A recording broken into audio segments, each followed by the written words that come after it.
Bien le bonjour les amis du potager de Gaïa 02. Aujourd'hui on se retrouve pour la suite du montage de la serre à semis. Aujourd'hui on va monter le pignon de porte standard qu'on va devoir réajuster parce qu'en fait ce sont des serres qui ont été réajustées pour n'en faire qu'une et qui ne sont pas adaptées par rapport au pignon standard habituel. Et bien ce qu'on va faire des petits ajustements en redimensionnant la porte parce que il est évident que pour une serre qui fait 2 mètres de largeur, enfin 2,04 m, il est évident qu'on ne va pas réussir à faire passer une porte d'1,20 m et il resterait très peu sur les côtés, ça ferait surdimensionné, ça n'irait pas du tout. D'abord on va fixer les montants de porte qui sont très grands, donc ils vont aller profondément dans le sol, comme ça ne bougera plus du tout. Allez, on voit ça tout de suite. Là, ce qu'on fait, c'est que on tire la ficelle d'un côté à l'autre et on vient faire des pré-trous avec un petit fer à béton et voilà.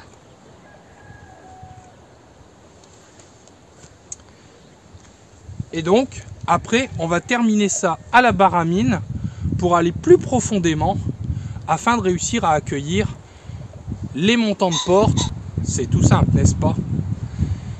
Donc, je vais aller chercher ma baramine afin de pouvoir ensuite mettre les montants qui viennent de chez Serre en Direct, la société à qui je fais appel quand je veux du matos de qualité et à un très bon prix.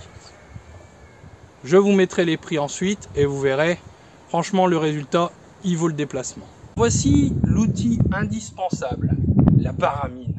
Et ça, la baramine, ça sert à tout. Ça peut vous extirper tout ce que vous voulez. Et là, pour faire les trous, comme ça peut être un tout petit peu, eh bien, on fait le trou en un rien de temps. Bon, vous voyez là, il n'y a pas grand chose. Hein. Regardez, vous voyez, pas grand chose d'enfoncer. Hein. Ah ben, si je fais ça, on n'a pas fini. Hein. Faut quand même savoir que les montants ils sont très grands, on va falloir les mettre profond, donc faut pas hésiter.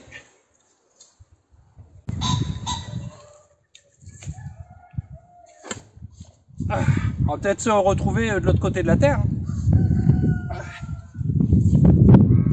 Et vous voyez, c'est magique.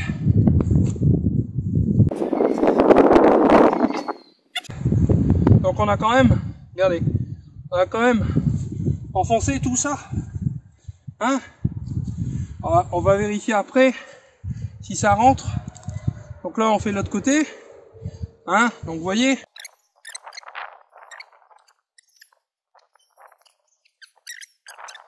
Alors voici le matos. Ici on a les montants. Alors les montants, eux, ils font 2,34 m. Alors, sachant que cette partie-là, elle doit être sur l'extérieur. Et donc, il y aura une partie qui va rentrer. Alors, sachant que ici, on a 1 mètre du sol jusqu'ici, on a 1,82 m. Donc en fait, il y a une cinquantaine de centimètres qui doit rentrer dans le sol. Ben, je ne sais pas si vous vous souvenez, mais je crois que j'étais bien profond. Hein. Donc ça devrait aller sans problème. Voilà. Hop. Et voilà. Vous voyez. Donc après le tout, hein, ce sera de bien, avec un niveau, bien mettre d'aplomb avant de serrer. Pour bien savoir à quel endroit je vais devoir fixer mon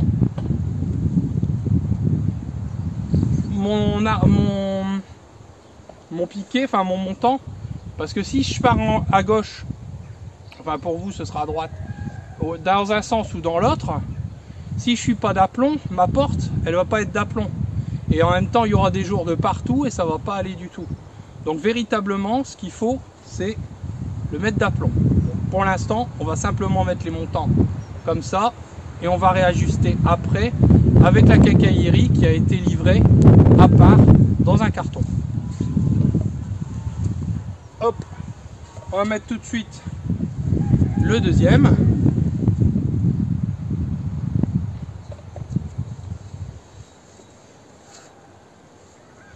Et voilà.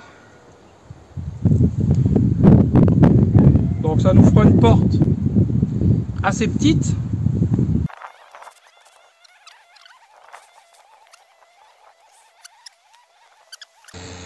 Hop. Et on décale.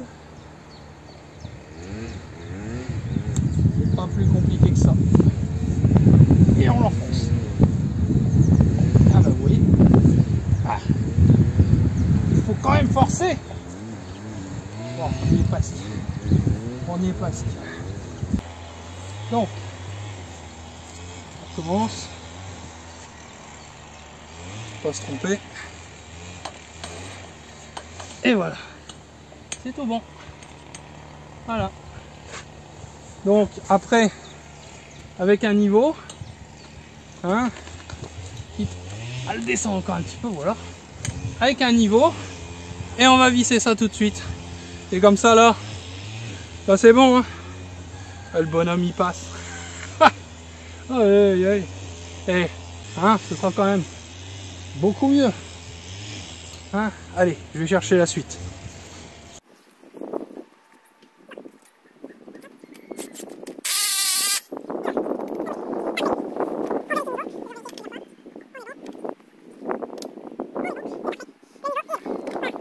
Maintenant, on va mettre un montant qui va venir s'établir de là jusqu'à là, et on fera une ouverture de porte qui se fera vers l'extérieur.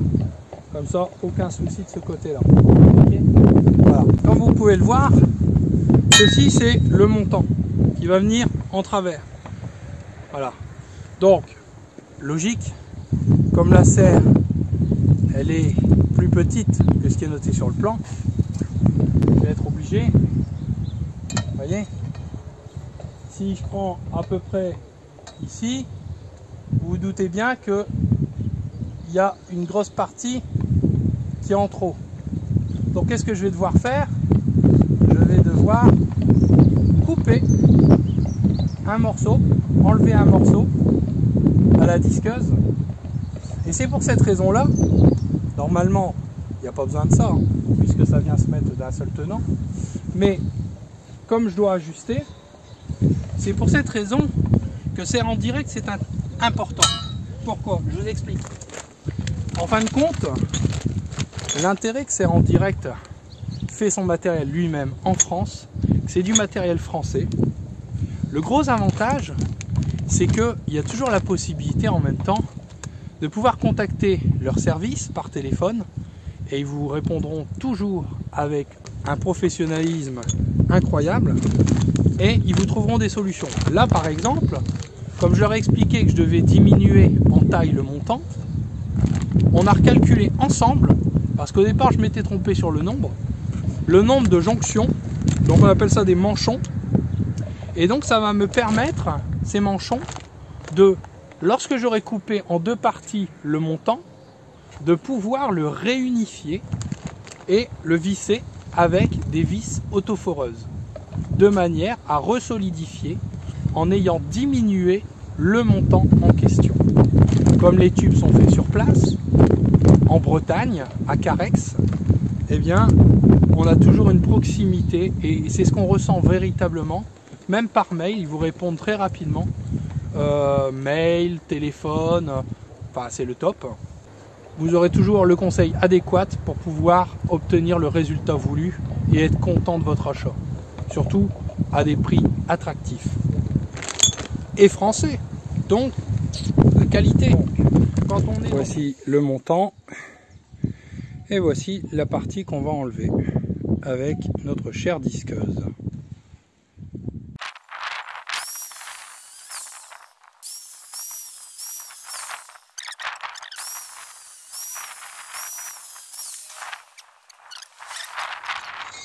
Deux morceaux et un manchon. Ce manchon, c'est l'idéal. Ça me permet de faire de deux pièces qu'elles ne deviennent plus qu'une. Et oui, regardez. Hop, voilà. Donc, même si je l'avais coupé un peu trop court, j'ai de la marge. Avec des vis autoforeuses, je vais pouvoir reconsolider les tuyaux de façon à ce que ça ne bouge plus. Parfait, n'est-ce pas? Et donc, de ce fait-là, de cette barre qui était trop grande, eh bien, on va pouvoir, vous voyez, hop, donc, même qu'on l'aurait fait trop court, vous voyez, on a quand même de la marge, hein, des deux côtés. Hein. Donc, on va le mettre de niveau. Et on va le fixer de la même manière. Ça, devant. Et on va le mettre au plus haut pour dire qu'on n'est pas trop à se baisser quand même. On va le mettre comme ça. Et on va le fixer tout de suite. Et en vérifiant le niveau. On engage notre petit écrou. Voilà.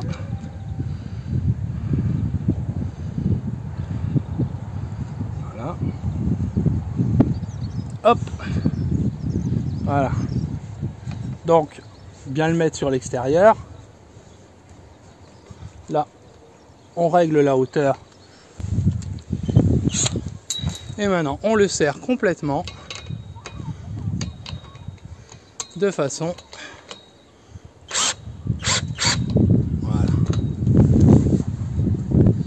Hop, et donc on va régler maintenant de l'autre côté. Donc rien de compliqué pour ce qui est de la fixation du deuxième. Il suffit simplement de mettre ce manchon ici et ensuite de le mettre là, tout simplement. En sachant que bien sûr maintenant, avant de faire tout ça, on va prendre tout de suite la pièce qui va bien de l'autre côté. Sachant qu'on va devoir ajuster de manière à voir tout de suite le niveau.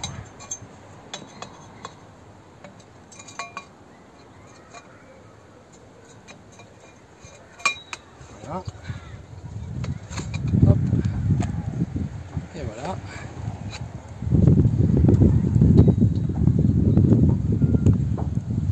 Donc, comme je le disais, on va faire l'erreur.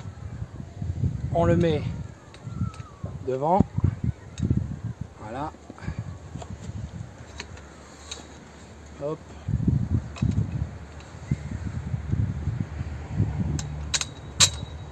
Et c'est tout bon. Et voilà. Donc, voilà. Donc là, il n'est pas serré, hein, donc il bouge. Donc ce qu'on va faire, on va mettre notre niveau. Alors l'idéal, c'est un niveau qui soit suffisamment grand, pas trop.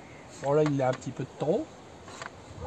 Et qui nous permette de repérer et puis marquer, hein, quand vous avez trouvé le niveau, parce que comme de l'autre côté ça bouge, il va se défaire, hein. Donc après c'est un jeu sans fin sinon. Voilà, donc le niveau il est là. Hop, là on est bon. Voilà. Et donc on a fait notre marquage avant, après. C'est tout bon, il peut descendre, on s'en fout. Voilà. Une pince pour tenir de l'autre côté le boulon. Hop. On le met au bon endroit. Et c'est parti. Ah ouais, si on bouge, c'est sûr ça va pas aller du tout. Voilà. Voilà. Et donc là, c'est tout bon. Alors bien sûr ça bouge, hein, mais c'est normal, on n'a pas mis les vis autoforeuses. Donc on revérifie le niveau pour être bien sûr que ça ne bougera plus. on est bon. C'est parfait. Donc là, on n'a plus qu'à mettre les vis autoforeuses. Comme ça, ça ne bougera plus du tout. Et ensuite, on va se retrouver pour s'occuper de la porte. Parce que là aussi, il va falloir la redimensionner en largeur. Ce qui ne sera pas difficile puisqu'on a une partie retrain sur le tube d'un côté. Donc il y aura juste qu'à réduire le tube. Par contre, dans l'autre sens, d'où l'intérêt des vis autoforeuses, dans l'autre sens, il nous faudra réduire le tube et utiliser également des manchons. Alors comme vous pouvez le voir, la porte, elle est comme ça. Dans l'état qu'elle est, eh ben, ça passe pas dans mon montant. Aussi bien en hauteur qu'en largeur. Alors, comme je vous disais, en largeur, c'est pas trop un problème. Parce que on a, voilà, vous voyez, on a une partie qui est restreinte, c'est-à-dire qu'en fait, elle rentre dans le tube. Donc, c'est pas trop un problème. Il suffira que je diminue, je vais disquer le tube suffisamment, de manière, sachant que le tube retrait, il y a une marge, donc ce ne sera pas trop un problème pour réduire en largeur. Là où c'est différent, c'est en hauteur, parce que vous voyez, hein, on va se prendre quand même une marge, parce qu'on ne va pas le mettre directement au sol pour que ça racle. Non, on va le mettre un petit peu au-dessus. Il y a quand même pas mal au-dessus, hein. Il y a pas mal au-dessus. Donc, il va falloir disquer au milieu d'une certaine distance. Et là aussi, comme tout à l'heure, le manchon, il va venir aider. Il va venir aider. Mais attention, là où c'est important, là, on a les fixations pour la fermeture de porte. Hein? Donc on mettra des vis autoforeuses, donc on diminuera de autant les deux côtés, et on mettra des manchons et on vissera de façon à ce que la porte passe dans le montant et que celle-ci puisse être fixée. On va procéder donc au redimensionnement de la porte de manière à ce que celle-ci rentre dans le montant de porte. Allez, c'est parti.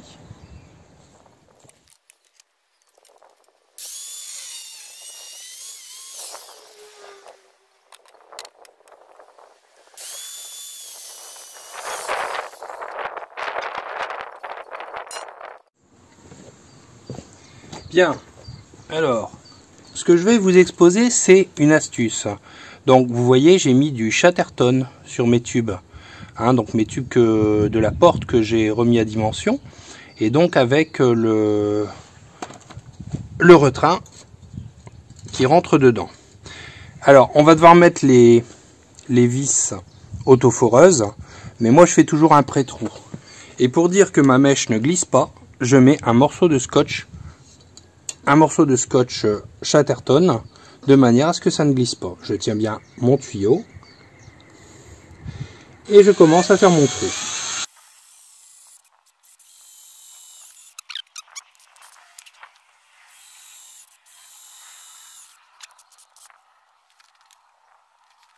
Voilà. Donc ici je mets mon embout torse T25. Hop, et je présente ma vis en la tenant bien, parce que c'est un pré-trou que j'ai fait, hein, c'est pas un trou. Donc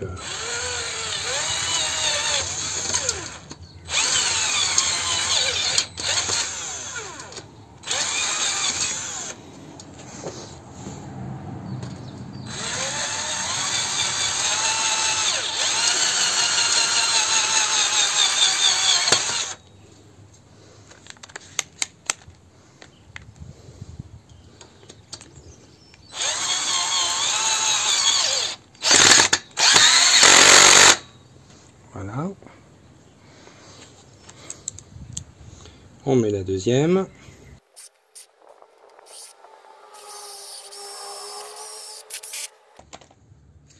Et donc après, hop, et voilà. Et donc, ça ne bouge plus. Donc on va passer au suivant.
Alors maintenant on en est à la fixation de la charnière, enfin des charnières de porte. Donc il y en a une partie, cette partie-là, qui va aller sur la porte. Et donc pour cela, on va répartir comme il faut les charnières en coupant en 3 parties la hauteur de porte. Donc là, en fait, on a une porte qui fait 1,60 m de haut. Donc ce qui fait 53,33. Donc on met ça à 53 du haut, 53 du bas, de manière à avoir la charnière qui sera placée comme il faut. Donc la charnière de porte. Alors bien sûr, le côté porte, c'est celui qui va venir s'enclencher sur l'autre partie qui, elle, sera fixée sur le montant de porte. Et bien sûr, notre trait que nous avons fait, nous allons le mettre ici. Donc, tout d'abord, on va faire le trait pour qu'il déborde et on va remettre un chatterton de façon à ce que notre mèche ne glisse pas lorsque l'on fera les trous. Nous poserons sur le chatterton notre charnière et nous tracerons préalablement les trous à faire. Très important, regardez. Alors j'ajuste. Ici nous avons NF qui est marqué. Ici c'est lisse. Là il y a une annotation. Il faut absolument, regardez, sur l'autre c'est encore mieux, c'est marqué NF. NF. Il faut absolument que ça soit visible. Donc, ça viendra comme cela. Voilà. Et pareil en bas. Donc, il faut que les inscriptions, ici et là, elles soient visibles. Allez, c'est parti.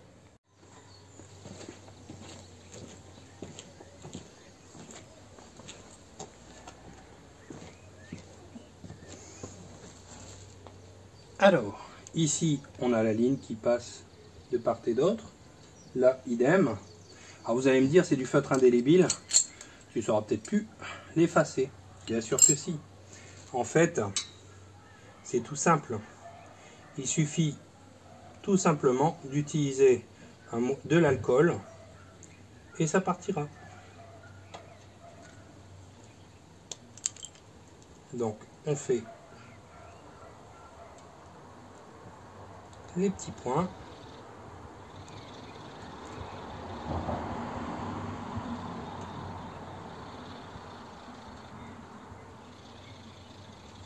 Comme c'est le même, on fait pareil en bas.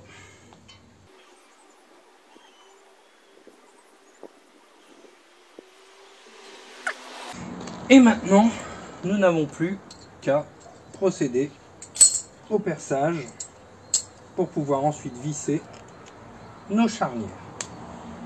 Étape suivante, quand les charnières seront posées, on procédera à la mise en sustentation dans son emplacement de la porte, de manière à pouvoir faire le tracé des charnières sur le montant.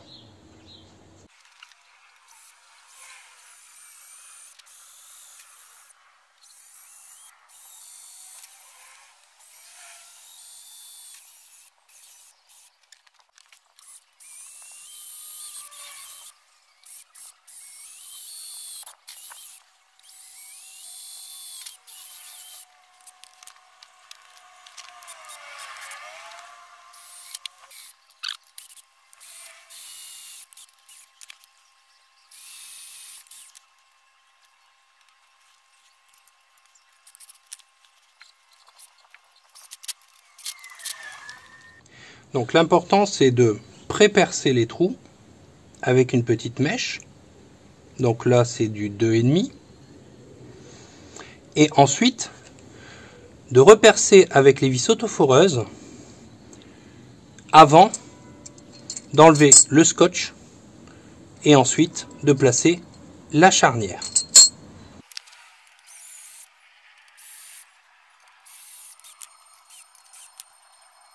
Comme je le disais tout à l'heure, l'important c'est qu'on voit la notation. Et la partie qui est sur la porte, c'est la partie creuse.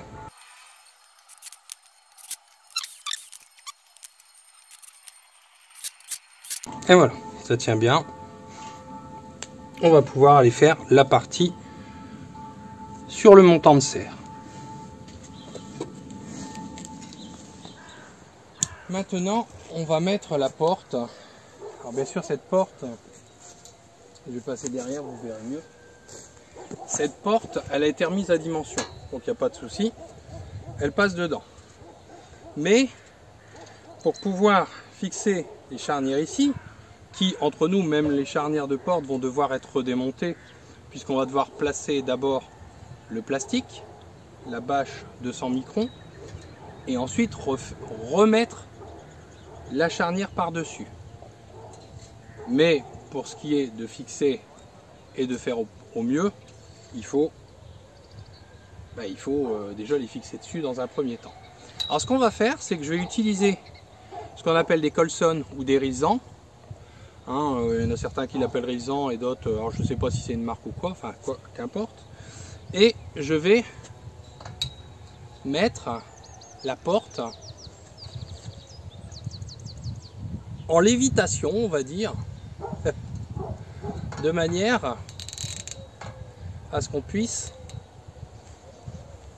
la placer pour faire nos marquages concernant la charnière qui sera ici. Voilà.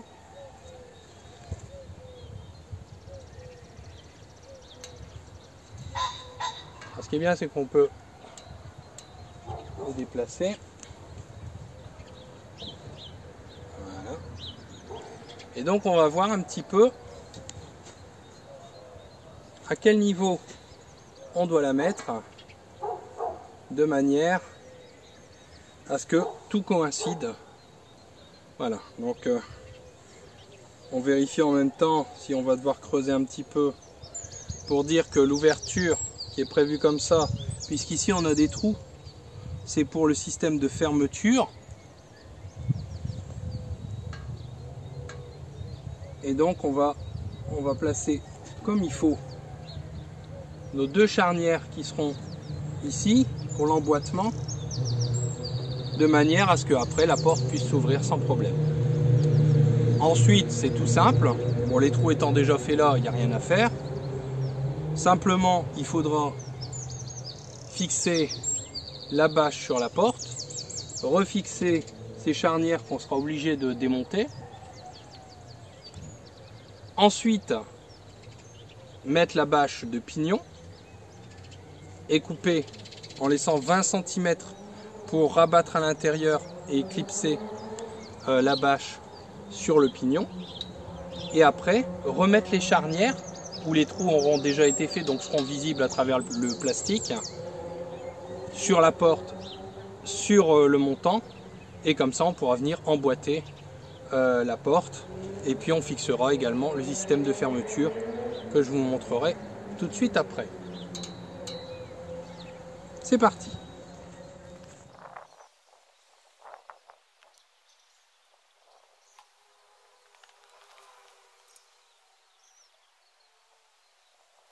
Alors, ce qui est important également, c'est que quand vous tracez ici, pour être sûr que la porte ne bouge pas et que la deuxième charnière ne correspond pas, si vous faites votre tracé tout de suite là, ce qui risque fort, c'est que ici ça va bouger et quand vous allez mettre vos deux charnières, vous ne saurez plus les emboîter parce qu'il y en aura une qui sera soit trop à droite, soit trop à gauche. Donc moi, ce que je vous conseille, c'est tout de suite faire les trous, fixer la première charnière de manière à après n'avoir plus qu'à ajuster celle-ci.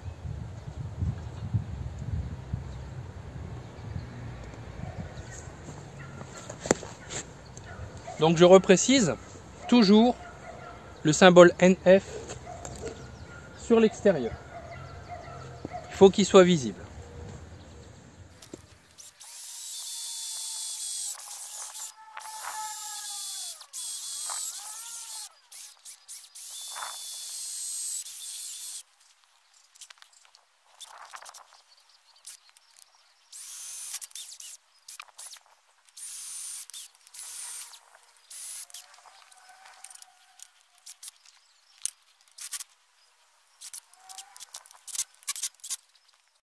Voilà, donc la première charnière, comme je vous l'ai dit, elle est installée. Maintenant, on va la laisser sur la charnière et puis on va tracer la seconde charnière. Comme cela, ça correspondra nickel pour pouvoir emboîter la porte dans ces charnières. Alors, donc maintenant, on procède à l'emboîtement, toujours le symbole NF qui doit être visible. Voilà. Et on va procéder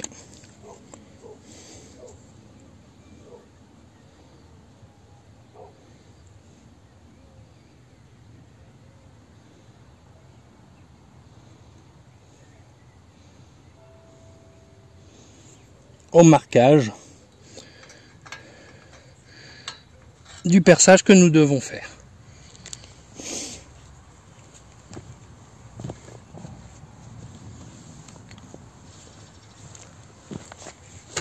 On maintient la mèche boufforée de manière à ce que celui-ci ne bouge pas et qu'il reste grosso modo au centre de ce qu'on vient de tracer.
Voilà.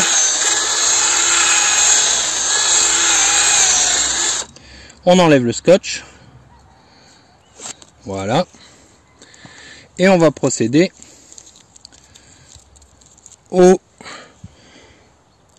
perçage avec les vis autoforeuses avant de mettre la charnière.